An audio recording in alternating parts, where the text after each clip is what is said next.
अनुराग भदौरिया जी, आज प्रश्न ये भी तो है कि मुस्लिम तुष्टीकरण का आरोप लगाकर यह आइडियोलॉजी है बीजेपी की, जिसकी वजह से वो लगातार सत्ता में है।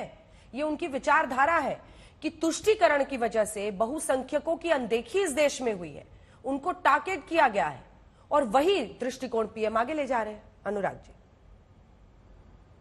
देखिए कमाल की बात है, जैसे जैसे चुनाव आगे बढ़ता जाएगा विकास पे ना चर्चा डिबेट होगी, ना भारतीय जनता पार्टी के नेता अपनी रैली में बात करेंगे। बात लास्ट में आके वही हिंदू मुस्लिम पाकिस्तान पे आके रुक गई है।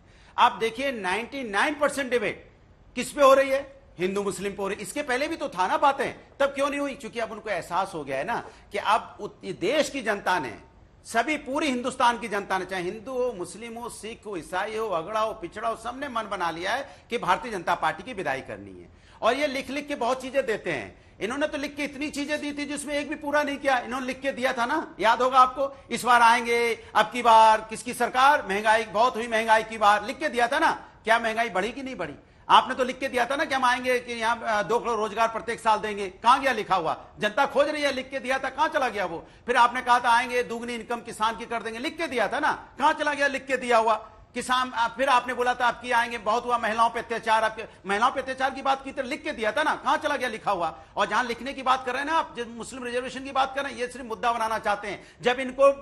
जब इनको टीडीपी के साथ मेल जोल करके सरकार वहां बनानी है, गठबंधन है, टीडीपी ने 4% वुमेन यहां पे मुस्लिम रिजर्वेशन की बात कही है, तो क्यों उनके साथ खड़े हैं आप? जेडीएस ने भी 4% मुसलमान रिजर्वेशन की बात की, क्यों उनके साथ खड़े हैं? बताइए, ये बोलोगे ना मंडल कमीशन, जब यहां बीपी सिंह की सरकार थी, गिराने वाली भारतीय जनता पार्टी, जब मंडल कमीशन लागू हुआ था इन्होंने सरकार गिरा दी थी। ये बोलोगे जो मुद्दे के अपने हिसाब से गढ़ना चाहते हैं। कभी कहेंगे कि हम इस देश के अंदर में राष्ट्रवाद की बात कर रहे हैं, फिर राष्ट्रवाद देखेंगे नहीं फैल हो रहा है, तो फिर कहेंगे नहीं नहीं नहीं नहीं, हम राष्ट्रवाद की नहीं, हम तो यहां पे नफरत की राजनीति करने के लिए आए हैं। फिर वो डिवाइड, फिर आपस में लड़ाई झगड़ा कराने लगेंगे। कमाल के भैया, आप करना क्या चाहते हो देश के साथ, ये तो बता दो ना।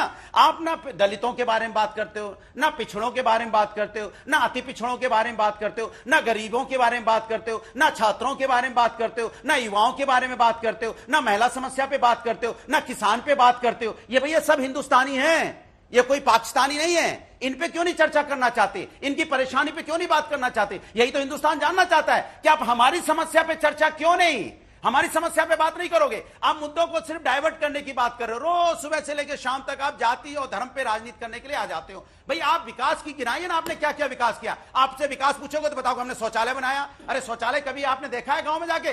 वहां पे अगर दीवार है तो पानी नहीं है, पानी तो दीवार नहीं है। फिर आपसे पूछोगे हमने नल से जल दे दिया, जाके देखिए कहीं पे पाइप है तो पानी नहीं आ रहा है, पानी आ रहा है तो पाइप नहीं है। कभी जाओ तो सही प्रभु, खाली ये एसी कमरे बैठ के नहीं होगा। फिर कहोगे, आपसे पूछा जाएगा हमने घर दे दिए। अरे जाओ, कितनों को घर दिया आपने?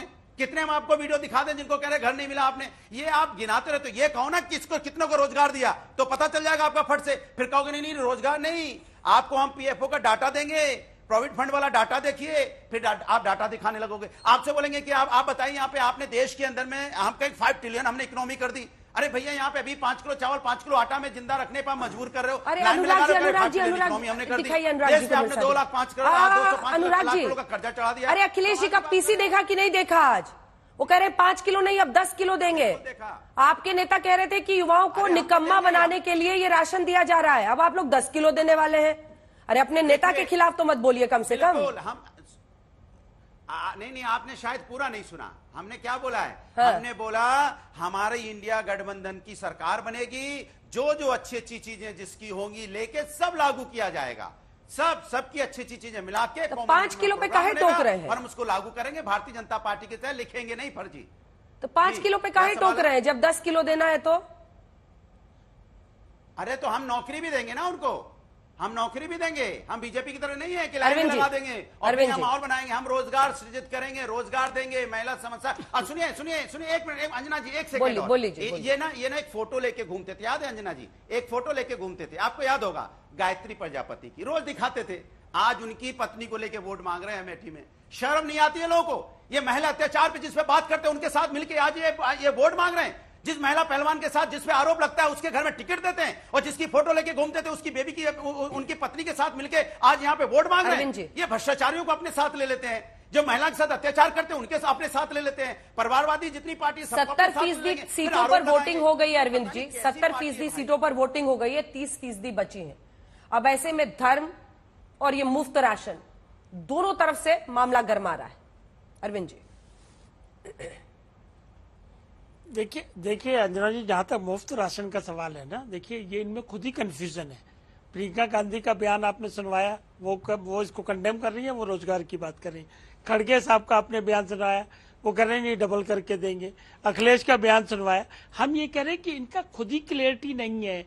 कोई कह रहा है बीजेपी की 200 भी नहीं आ रही, कोई कह रहा है 150 भी नहीं आ रही, कोई कह रहा है 225 आ रही।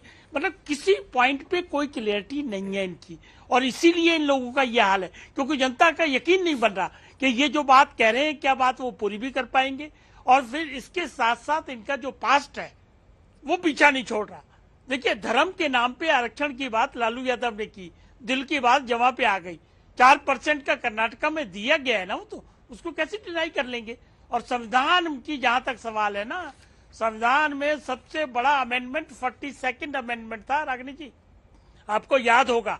सुप्रीम कोर्ट की पावर तक छीन ली गई थी, पार्लियामेंट को अनफेटर्ड पावर दी गई थी। वो भला करो मोरारजी गवर्नमेंट का जो आई, जिन्होंने 43 अमेंडमेंट करके उसको बकायदा रिस्टोर किया। आपके दांत तो छूट ही नहीं रहे हैं, इसीलिए लोगों को यकीन नहीं बनता। और मोदी का विश्वास है, क्रेडिबिलिटी है, जनता के दिलों में राज कर रहे। या अनुराग अभी गिना रहे थे, किसान, महिला, युवा। एक बात इनको नहीं पता कि कौन से वर्ग के लिए काम नहीं किया है। ये बेरोजगारी की बड़ी बात करते हैं, इकोनॉमिक टाइम का आर्टिकल पढ़ लीजिए ना जी। 50 करोड़ 0.24 लाख लोगों को नौकरी मिली है पिछले 10 सालों में। कहिए ये भी गलत है?